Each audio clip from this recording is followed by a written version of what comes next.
آج کا درس خلفائے ثلاثہ کی عظمت کے حوالے سے پیش کرنا چاہوں گا۔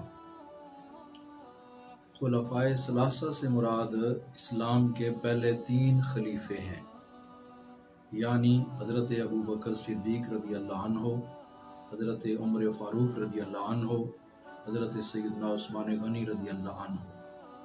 ان کو خلفائے ثلاثہ کہا جاتا ہے۔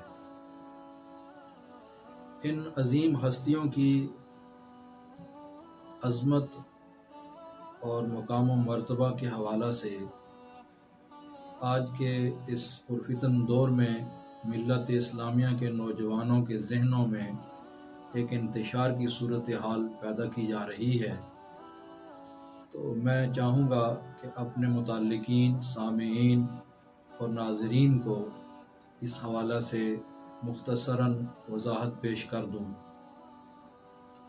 خلفائے ثلاثہ کی عظمت، ان کی خلافت اور ان کا مقام و مرتبہ قرآن مجید اور احادیث نبویہ میں کثیر مقامات پر موجود ہے، لیکن میں ان 3 ہستیوں کے بارے میں ایک مستند حدیث مبارکہ پیش کرنا چاہوں گا۔ ذی شعور اور ذی عقل حضرات اگر اس کو سننے کے بعد اس پہ غور و فکر کریں گے تو ان کے دلوں میں کبھی بھی خلفائے ثلاثہ کے حوالے سے شک کی گنجائش نہیں رہے گی۔ جو روایت پیش کرنا چاہتا ہوں متعدد کتب احادیث میں موجود ہونے کے ساتھ ساتھ یہ بخاری اور مسلم کی متفق علیہ حدیث مبارکہ ہے، اور میں مسلم شریف سے اس کا نمبر پیش کر رہا ہوں۔ مسلم شریف میں یہ 6214 نمبر پر حدیث ہے۔ اس کے راوی حضرت ابو موسیٰ اشعری رضی اللہ تعالیٰ عنہ ہیں۔ وہ فرماتے ہیں کہ ایک دن میں نے گھر وضو کیا، وضو کرنے کے بعد میں اس ارادے سے گھر سے نکلا کہ آج کا دن میں اللہ کے رسول صلی اللہ علیہ وسلم کی صحبت اور سنگت میں گزاروں گا، سارا دن حضور کے ساتھ رہوں گا۔ فرماتے ہیں کہ میں گھر سے نکل کے مسجد نبوی میں پہنچا تو صحابہ سے پوچھا کہ سرکار صلی اللہ علیہ وسلم کہاں تشریف رکھتے ہیں؟ تو انہوں نے بتایا کہ حضور یہاں سے نکلے ہیں، اور اشارہ کر کے بتایا اس طرف نکلے ہیں۔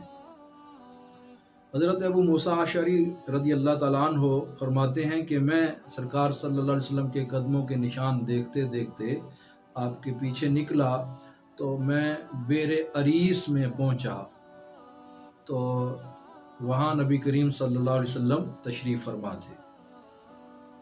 یہ فرماتے ہیں کہ حضور نبی اکرم صلی اللہ علیہ وسلم نے قضاء حاجت فرمائی، پھر وضو فرمایا۔ وضو کرنے کے بعد حضور نبی پاک صلی اللہ علیہ وسلم وہ جو بیر عریس ہے یعنی کنواں ہے، اس کے منڈیر پر درمیان میں آپ بیٹھے، اور آپ نے اپنی پنڈلیوں کو ننگا کیا اور اپنے پاؤں کنویں میں لٹکا کے حضور بیٹھ گئے۔ کنویں کے منڈیر پر بیٹھ کر آپ نے پاؤں کنویں میں لٹکا دیے۔ ابو موسیٰ اشعری رضی اللہ تعالیٰ عنہ فرماتے ہیں کہ میں وہاں سے واپس آیا اور وہ جو باغ تھا اس کے دروازے پہ پہنچا، اس کا دروازہ لکڑی کا تھا، یہ بھی ذکر ہے۔ وہاں اگر بیٹھ کر میں نے ارادہ کیا کہ آج میں رسول اللہ صلی اللہ علیہ وسلم کا دربان بن کے رہوں گا، یعنی دروازے پہ ڈیوٹی دوں گا۔ کہتے ہیں میں بیٹھ گیا تو تھوڑی دیر کے بعد کسی نے دروازہ کھٹکھٹایا، تو میں نے پوچھا کون ہے؟ تو جواب ملا ابو بکر۔ میں نے ان کو کہا ٹھہر جائیے، میں حضور صلی اللہ علیہ وسلم سے اجازت لے کے آؤں۔ کہتے ہیں کہ نبی کریم صلی اللہ علیہ وسلم کی بارگاہ میں میں حاضر ہوا اور عرض کی حضور ابو بکر ہیں اور اجازت چاہ رہے ہیں۔ تو رسول اللہ صلی اللہ علیہ وسلم نے ارشاد فرمایا اذن لہو ابشرہ بالجنہ، جاؤ ابو بکر کو اجازت بھی دے دو اور ساتھ میں ان کو جنت کی بشارت بھی دے دو۔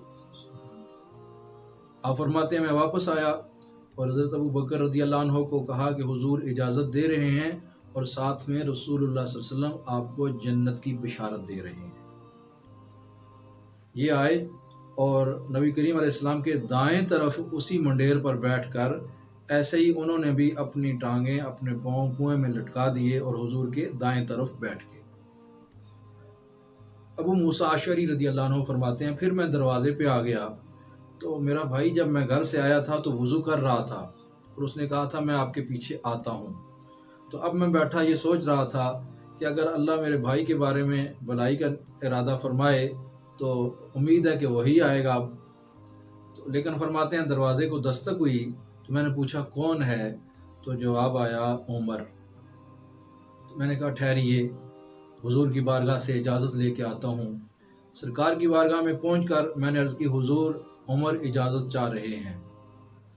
تو سرکار دو عالم صلی اللہ علیہ وسلم نے فرمایا اذن لہو وبشرہ بالجنہ، اسے بھی اجازت دے دو اور ان کو جنت کی بشارت بھی دے دو۔ میں آیا اور ان کو کہا کہ سرکار اجازت بھی دے رہے ہیں آنے کی اور ساتھ میں جنت کی بشارت بھی عطا فرما رہے ہیں۔ حضرت ابو موسیٰ فرماتے ہیں حضرت عمر آئے اور حضور کے بائیں طرف ایسے ہی کنویں کے منڈیر پر بیٹھ کر وہاں پاؤں لٹکا کے بیٹھ گئے۔ تو اب حضور درمیان میں ہیں، دائیں ابو بکر ہیں، بائیں حضرت عمر رضی اللہ عنہما۔ یہ اس طرح منڈیر مکمل ہو گیا۔ فرماتے ہیں پھر میں آ کر دروازے پہ بیٹھا اور پھر مجھے بھائی کا ہی خیال تھا کہ اللہ کرے کہ اب وہ آ جائے۔ تو پھر دستک ہوئی، جب دستک ہوئی تو میں نے پوچھا کون ہے، تو جواب آیا عثمان رضی اللہ عنہ۔